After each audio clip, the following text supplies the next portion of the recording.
fellow Wheelhouse students, Natt Supab here. John asked me to film a guest tutorial on how I glaze at home and how I use stickers as resist. Now you can call these stencils, but they're not quite used in the same way, and I'll get into the specifics of that later. Now I don't claim to know what I'm doing. This is just how I figured out how to glaze at home with minimal mess.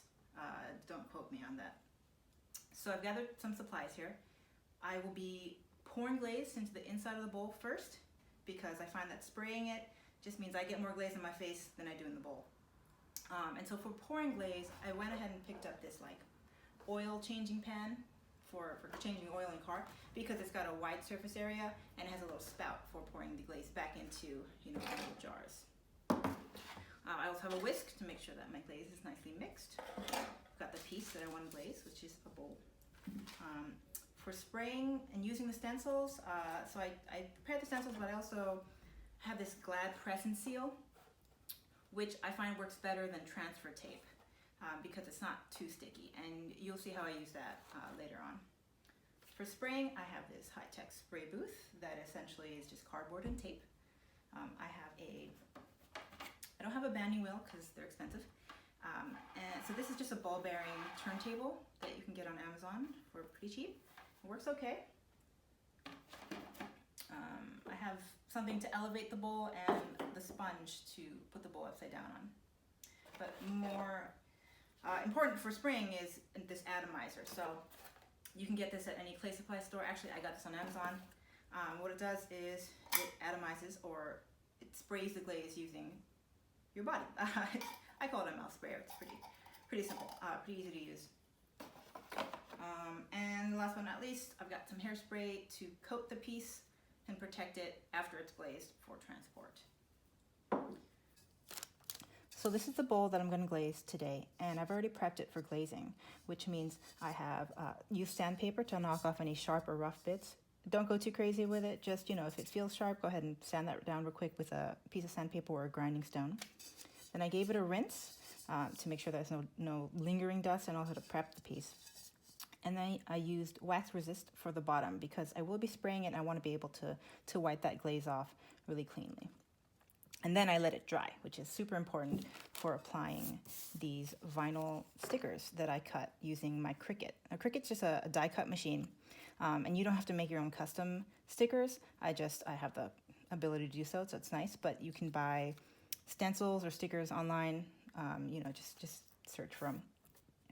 And the effect I'm going for is basically I'm using the stickers to resist the glaze, meaning wherever I put the sticker, if I do it correctly, there will be no glaze. Now, what I'm going for is sort of this effect. So I used a shark-shaped sticker on this.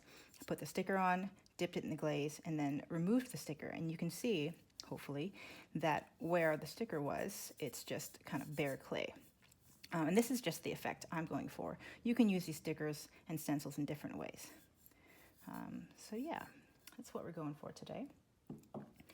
So in order to apply these, you see it's not one continuous piece. There's a break in the piece here, and I want to make sure that I keep the orientation. So instead of peeling off each piece and applying by hand, trying to match it up, I use Glad press and seal. Now you can use transfer tape for this, but I find that transfer tape is too sticky.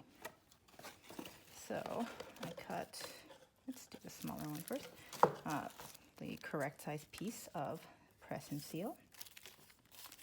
And I'm gonna just go ahead and, I don't know, you can't see this, okay.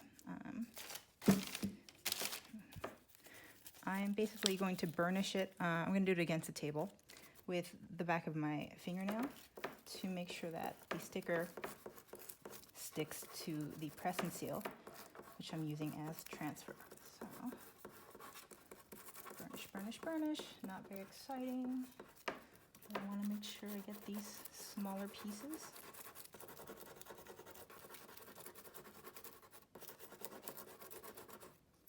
Okay, seems like it's pretty good. And it is very important that after you prep the piece, it is dry, because these are stickers and they will not stick to a wet piece. So I'm gonna peel this off the backing here.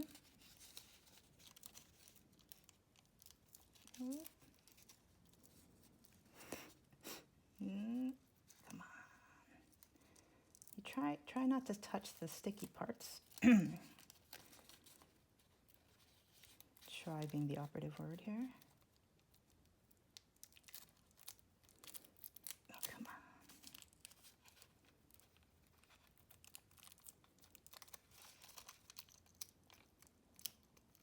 There we go.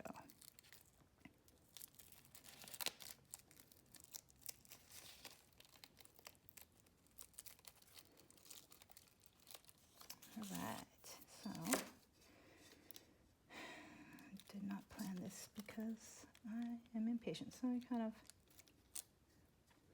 try to get that as accurate as you'd like. And then you want to start kind of pressing it on from the center out to avoid any wrinkles. Just like that.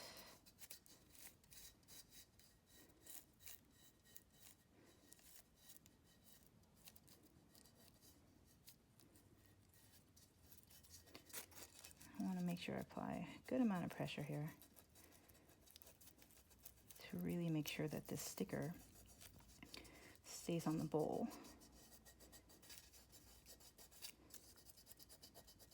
And the reason I'm doing this before I glaze the inside is because I find that it's really hard to get these stickers to stick to a bowl that is not dry.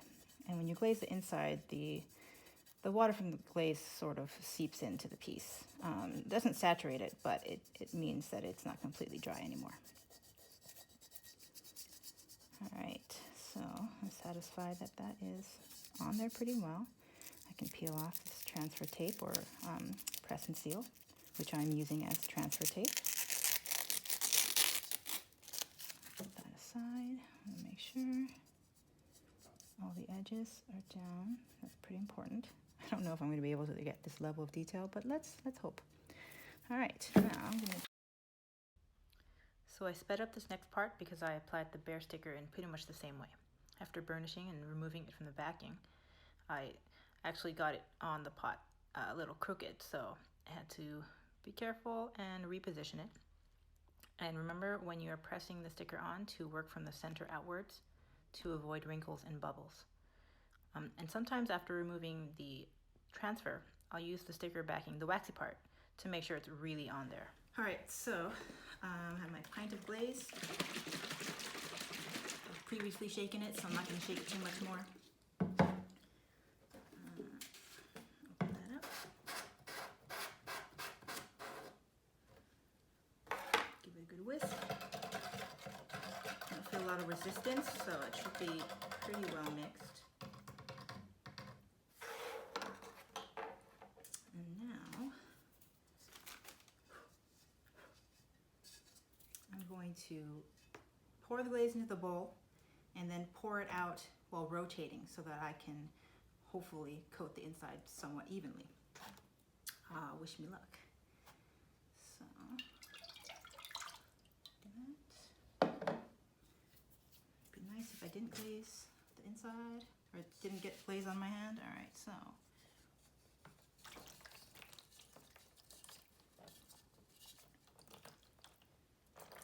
Oof. Not my best, y'all. Not my best. But that is okay. Okay, so you can see I've got a lot of glaze on the outside, which is not where I want this particular glaze. So I'm gonna let that dry a little bit and clean off my hands.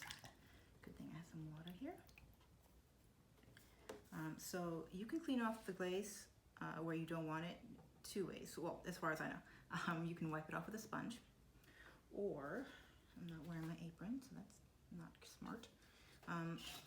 Once it's dry, you can use your metal rib to scrape off the glaze where you don't want it. The glaze should be completely dry when you're doing this, and you can just scrape it back off into the liquid.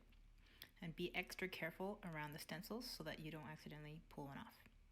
All right, so I scraped off most of the glaze where I don't want it. Now I'm just gonna get a sponge, a little bit of water, a damp sponge, not a super wet sponge, and just clean that up.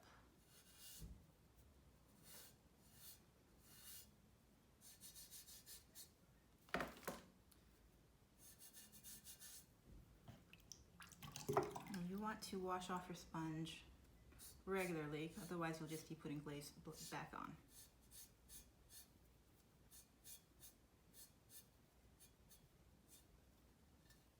As you can see, I've cleaned that up pretty well, I think.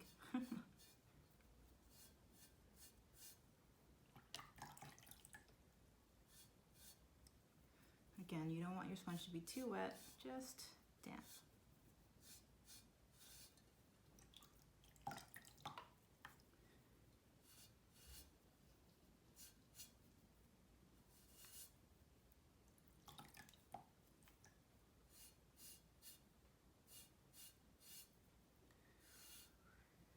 It's hot in the garage. Who'd have thunk?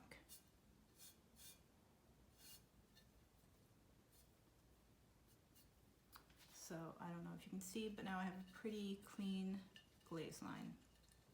I'm going to set this bowl aside to dry a bit while I pour the glaze back into my little pint bottle. And this is where this pan comes in handy. Oh, just like that. Before I spray, I'm going to prep my spray booth. I've cut out newspaper to cover my turntable, just so it's easier to clean. I have this little like shelf liner that I cut so that there is a little bit of grip here. Pirouette, I got all the pirouettes already, so I have energy to do this. Center it. It's reasonably, it's not super important that it's super centered. Yeah, good enough.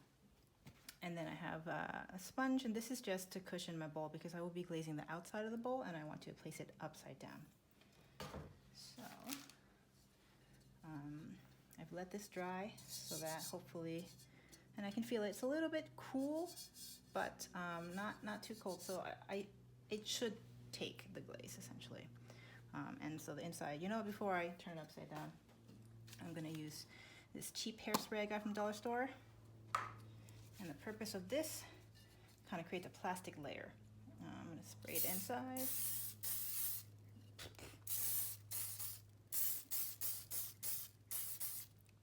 And I'm gonna let that dry before I place it upside down, just to keep the glaze from smearing. I'm not overly worried about the inside.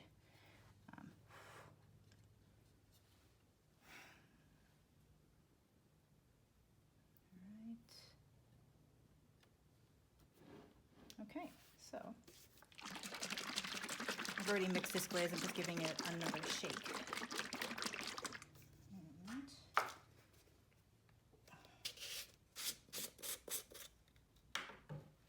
so the atomizer comes in two pieces. This is what draws up the glaze. So I'm just going to pour some in here. About halfway. Doesn't really, you don't need that much, but.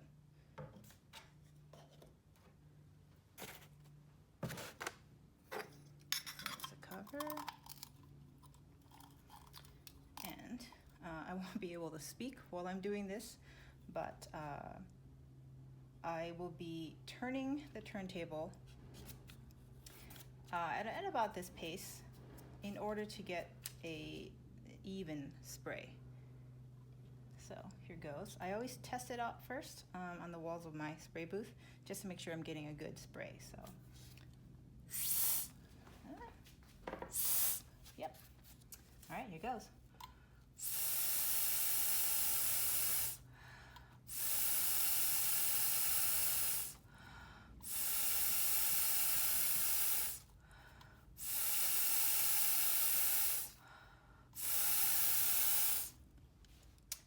Try not to pass out when you're doing this.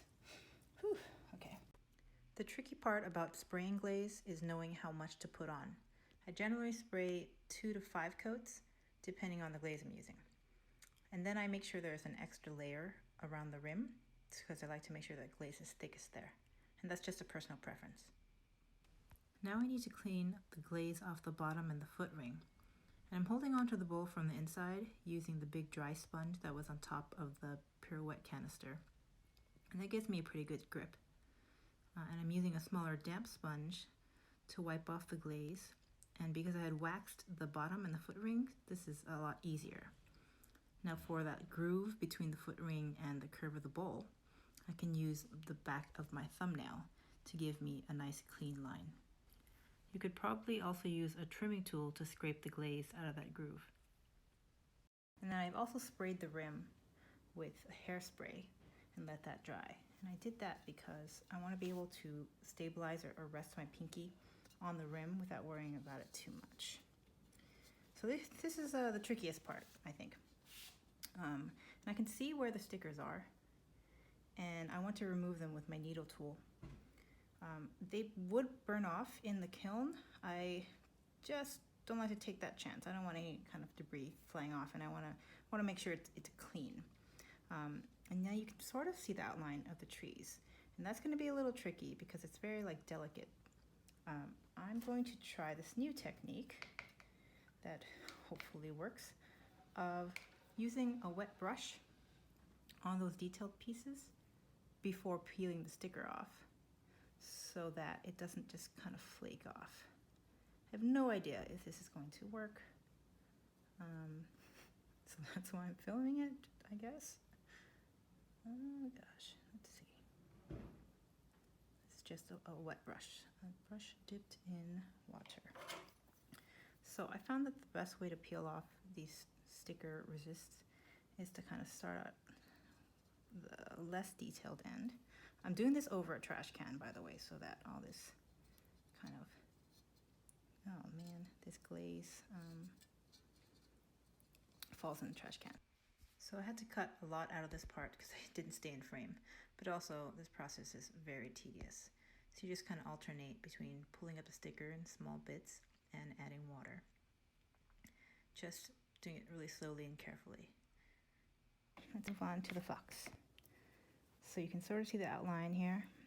I'm going to wet it somewhat more liberally than the last one because that seemed to help, I think.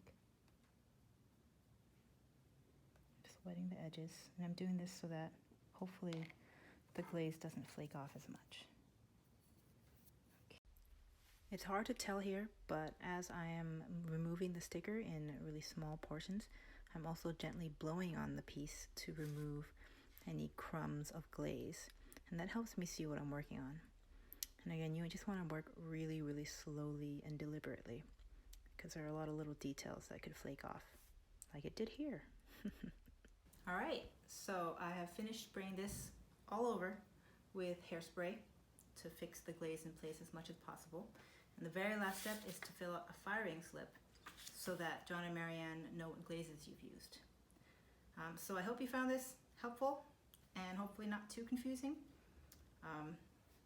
Good luck.